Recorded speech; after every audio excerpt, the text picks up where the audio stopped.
Hello. Uh, I want to try to do something a little different today. And I want to talk about, you know, some points that I've made in some of my reviews. So if you would care to take the time to bear with me.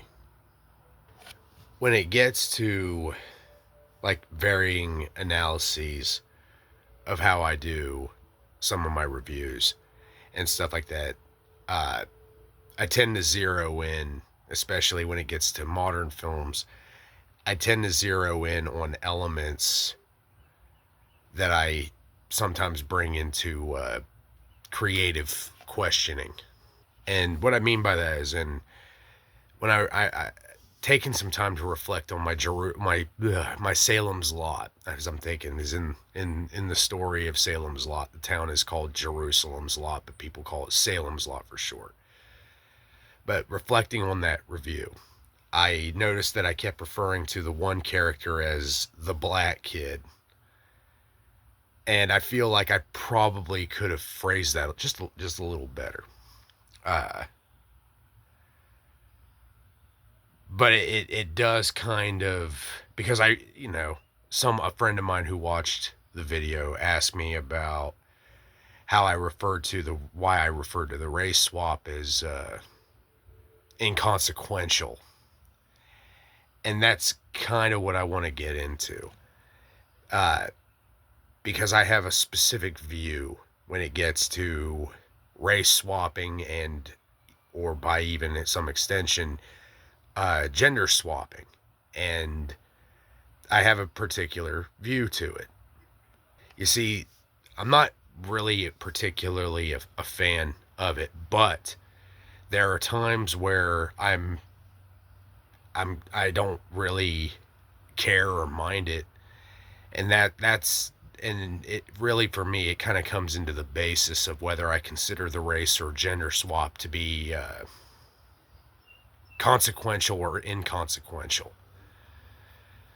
And I guess to give an example of what I mean by when the race swap is inconsequential, is that when you're adapting something and then you change like if you do a remake or a reimagining of something, when you race swap a character, because it doesn't necessarily, for me, when it gets to race or gender swapping, more so race swapping, it doesn't just simply extend to, oh, they turned a white character into a black character. It never that cut and dry for me, because it can happen. Race swapping can be done with anybody.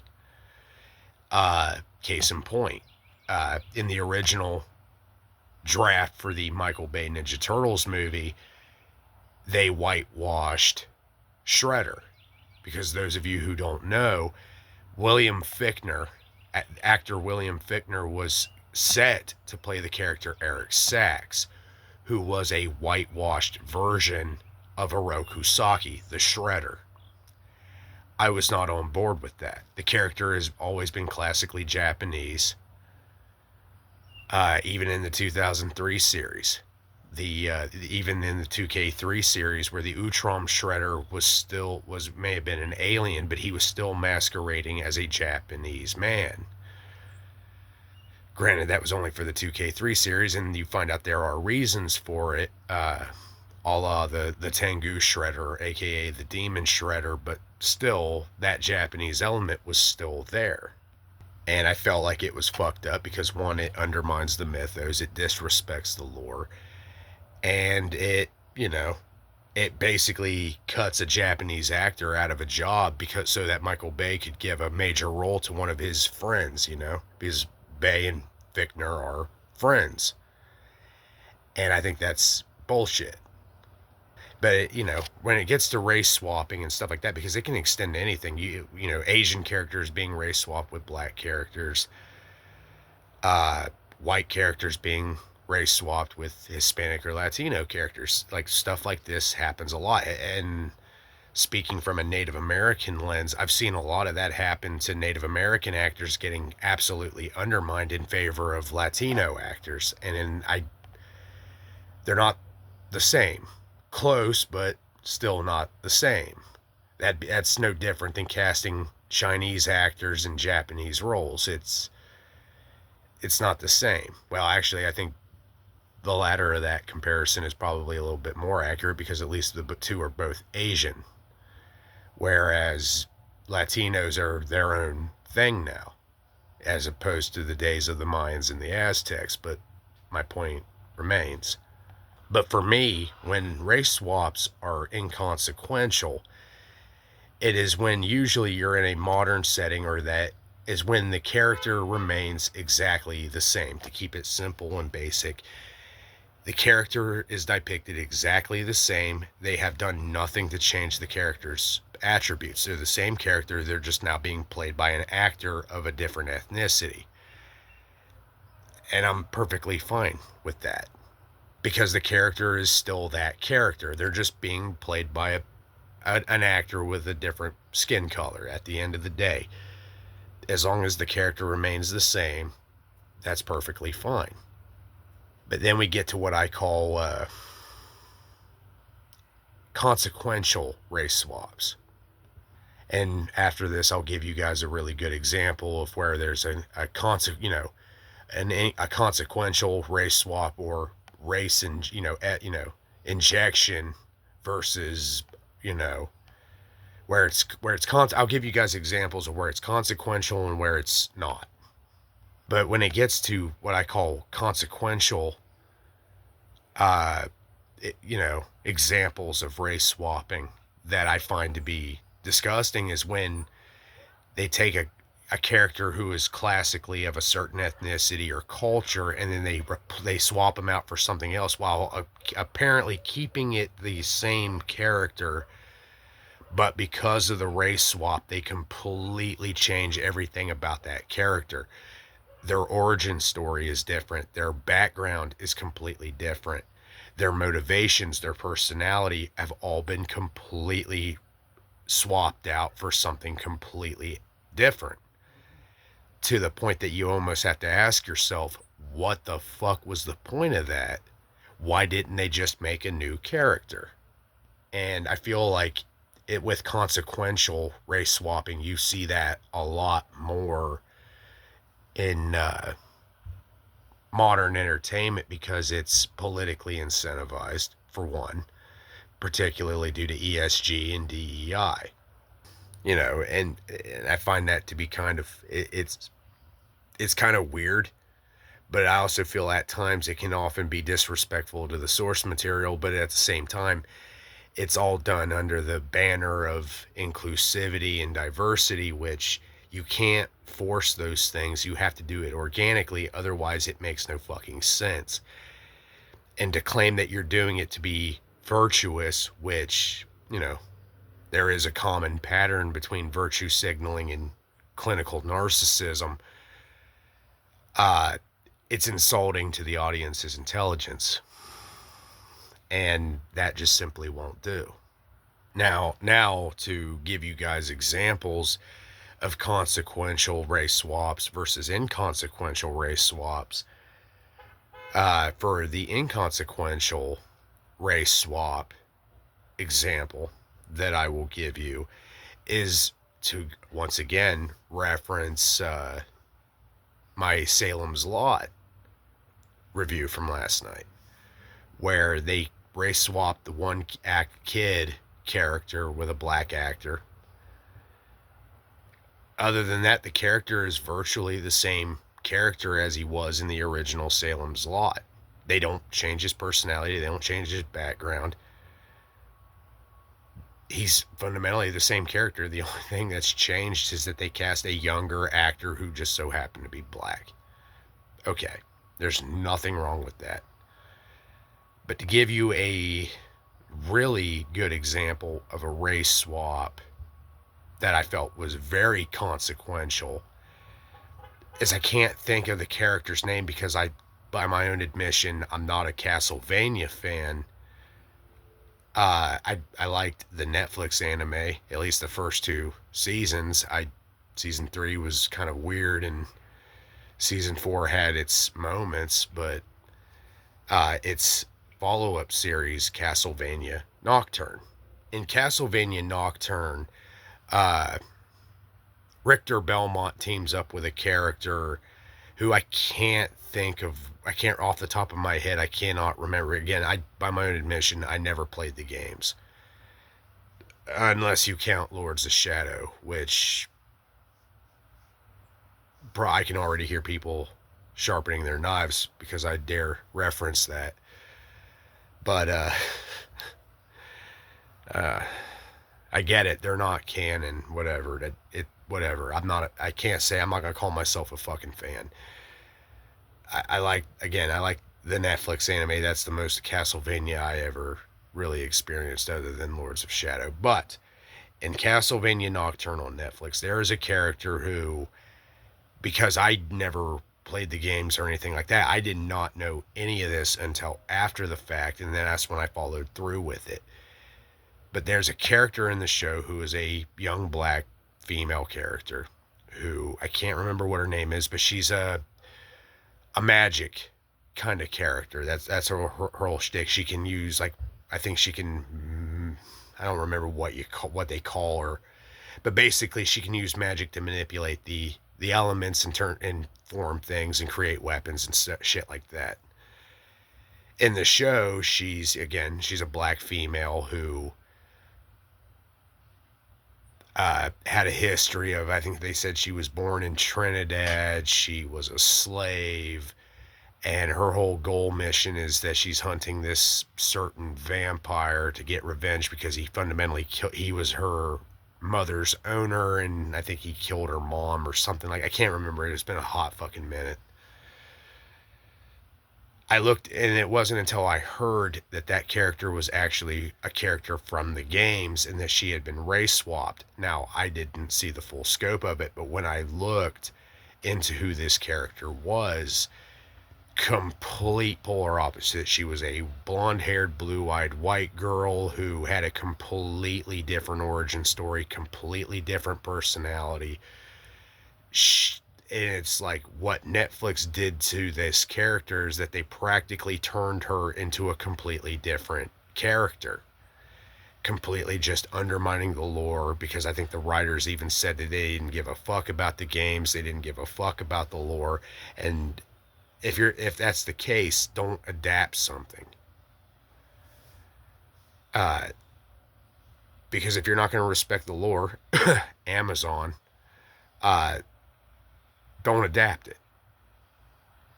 And it's stuff like that. Another really good example, this actually falls into the realm of not only race swapping, but gender swapping a character as well, that I found to be incredibly egregious.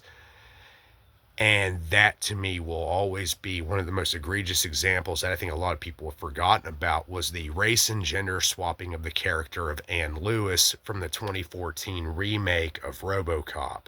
Now, yes, in the first three RoboCop films, Anne Lewis is a white woman. I can't remember the actress's name off the top of my head. I'm so sorry. But in the 2014 remake, like I said, that could have been inconsequential as long as they would have just kept the character a woman.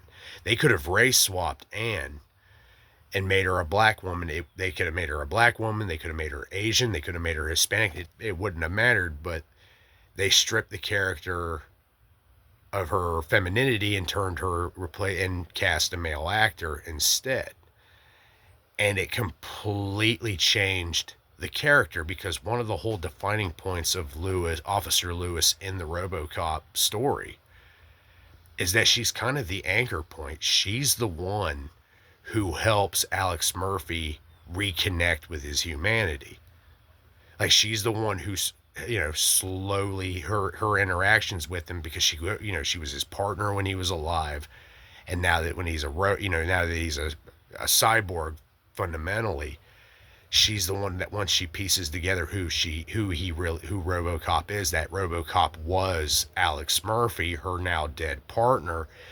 she begins to she helps him rediscover his humanity. She reminds him that he is not a machine. He is a man. He is the heart and soul of a man trapped within a robotic chassis. And she helps him reconnect to his humanity and everything like that. And and stuff like that. It's actually, when you really think about it, it actually is a pretty deep narrative concept. But then you get to the 2014 reboot or remake or what the fuck ever you want to call it. And that's not really who Lewis is, apart from the fact that the character's not Anne Lewis anymore. I don't even remember what the fuck the character's name is, other than it's just, oh, Lewis. Because, Murphy's partner was named Lewis, or what the fuck ever. That's about it. That's the only two connections, the only connecting piece between the original character and the remake. The remake interpretation of the character is just a name. They turned Lewis in from a white woman into a black man, and it doesn't. But that's it. All that the character has in common is not just physical, like that they all. I'm sorry. It's like the only change. It wasn't this. Oh, they just changed the character from a white woman to a black man. They changed the character completely. Different personality, different elements. That kind of deep connective tissue between the character of Lewis and RoboCop doesn't exist anymore, other than like one segment of like towards the end of the remake where Lewis goes to help Murphy after Murphy's getting into it with Jackie Earle Haley. Or what the fuck. I haven't seen that piece of shit movie in so long. I just remember how bad it was. But the fact that I remember enough of how they did Lewis, because I remember how much it pissed me off. Because it's like they changed the character so drastically, not just physically, but personally. And it makes you kind of wonder, why the fuck didn't they just make a new character? It's a reboot. Do something. If you're going to do something drastically different, then commit fully and just make a different character altogether. But they didn't, because, they needed a character named Lewis, because RoboCop had a partner named Lewis, completely undermining the relevance of the character themselves. And I think that shit's stupid. But, those are the best examples I can give you. Apart from racial injection, where it makes sense versus where it doesn't. And I guess to give a quick highlight of what I'm talking about, where you inject, people of ethnic groups into stories where by technicality they shouldn't even be there. There are ways to do that, and ways where it makes sense, and then when there are ways that it doesn't. My examples for that would be, for where it doesn't make sense, is, I can't remember the one character that in Rings of Power everyone calls Don Lemonless, the black elf that the producers of Rings of Power virtue signaled over being a big deal. Because by definition, through Tolkien's lore, there shouldn't be such a thing as a black elf. And I'm not even speaking proverbially in the realm of like dark elves or whatever. I mean, I'm talking like in the greater Tolkien legendarium, having Afrocentric actors playing elves makes no sense, given the fact that when the elves first came into Middle Earth, the world had no sun, it had no moon, it was only darkness and starlight. Which is why the elves are described very vividly as being pale and fair-skinned, with the darkest among their race being olive-toned, which is, speaking in real-world description, that's what you apply to those of Greco-Roman extraction. When reality with Rings of Power, they could have easily fixed that in a way that nobody would have complained, because you would have had an in-universe reason for why this character is black and is an elf. Case in point. They could have had it to where, one of the characters' parents was an elf who had gone east into Herodwaith and met someone. They fell in love, and then this dude was born. Like, so they're in, because half elves have the ability to choose whether they want to be full elf or half elf, or full elf, or effectively immortal or mortal. He just chose to be immortal, so now you have fundamentally a black elf running around. It's because he's half Haradrim. That would make sense in universe. Nobody would have bitched about it. But then you have another example within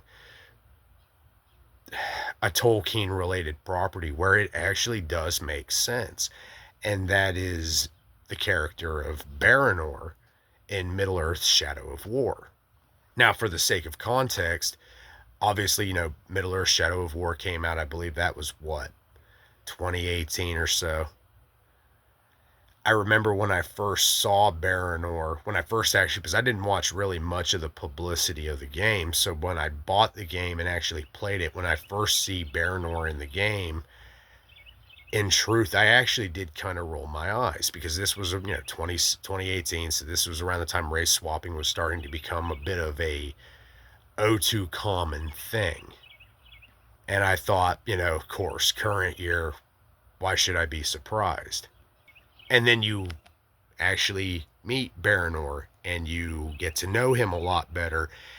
And the game actually does provide you actually really well written reason for why you have this black man living in a white realm within Middle Earth, where its denizens are Caucasian, where why you have effectively a black man's, living singularly among an entire kingdom of white people, speaking their language the way they speak it, wearing their clothes, their armor, and abiding by their customs.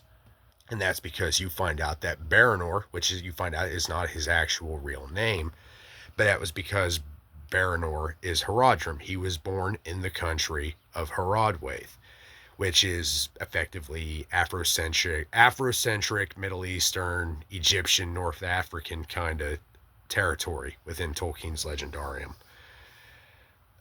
Because Arda, the main continent of Middle Earth, is based off of Anglo-Saxon or pre-Norman Anglo-Saxon England. It's based off of Ireland, Scotland, and Viking Age Scandinavia. Which is why all the denizens of Middle Earth are Caucasian, because it's meant to be of Western and Northern Europe.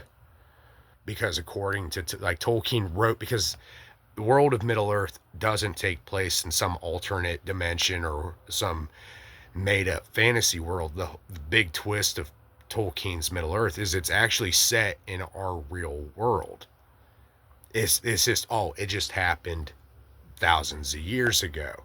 But the timeline of Middle Earth is supposed to run parallel to our own time in accordance to Tolkien's writings.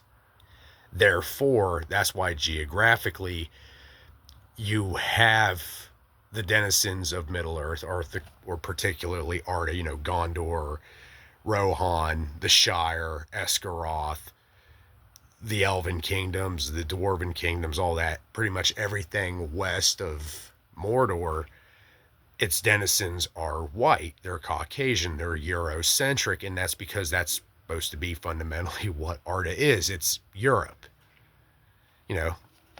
But with Baranor, you find out that he was born a Haradrim in Herodwaith. He was sold into slavery by his own people, no less. The fact that the game took the time to explain that he was sold into slavery by his own people, and then he was freed and then he was left to die, and then by he was found and adopted by a Gondorian couple who raised him as their son, renamed him Baranor, taught him their culture, taught him their language, and he was raised as Gondorian. Hence why you effectively have a black man as a Gondorian. The game willfully tells you he's not actually Gondorian, he is a Haradwaith, he was just raised in Gondor. And that makes sense in universe. Because, it does add a whole new different kind of spectrum, as it were, particularly with Baranor in regards to the what was that called, I can't remember what the expansion that where you play as him, but it builds off of his history too, because I think I keep wanting to think that whole setting takes place in Haradwaith, if I remember correctly. But it works for what it is. I guess the long and short of what I'm trying to say with this video is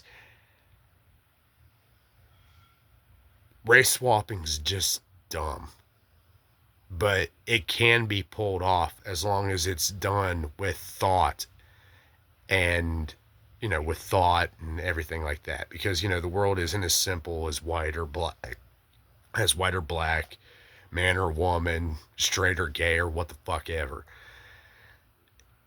As long as it's done with skill and proper taste, you can pull shit like that off. Just if you're going to do it while adapting someone else's work, all I would say is be fucking respectful, or just don't fucking do it.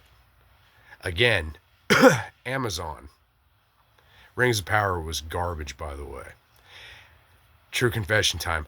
Anytime I watched bits of that show, I bootlegged it. I did not give Amazon the clicks. Fuck them. Fact of the matter, either way. Bleh. Time to wrap it up. I'm sorry, guys. I'm rambling. Fact of the matter is, it's like, there's nothing wrong with it as long as you're not doing it to try to virtue signal or what the fuck ever. Like, fuck that woke bullshit. Either respect the source material and all therein, or don't fucking touch it. If it ain't broke, don't fucking fix it. Okay? It's a saying as old as fucking time, and it exists for a reason. I don't have any problems with seeing, race swapping as long as it doesn't change the character. But when you force that shit, it sucks. That being said, I hope I got my point across. And I hope it helped anyone who watches this understand things a little better. That being said, thank you all for watching, and if you were able to keep up with my madness long enough, I thank you. And I love entertainment, but you know what I don't like? Bad entertainment. It's that simple.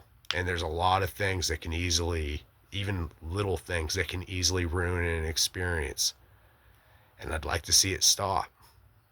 But that being said, thank you all for watching, and drink your water. Pet your dog. In fact, give the pupper a hug. They deserve it. You left for 2 seconds. That's an eternity. They missed you. Thank you for watching. Bye-bye.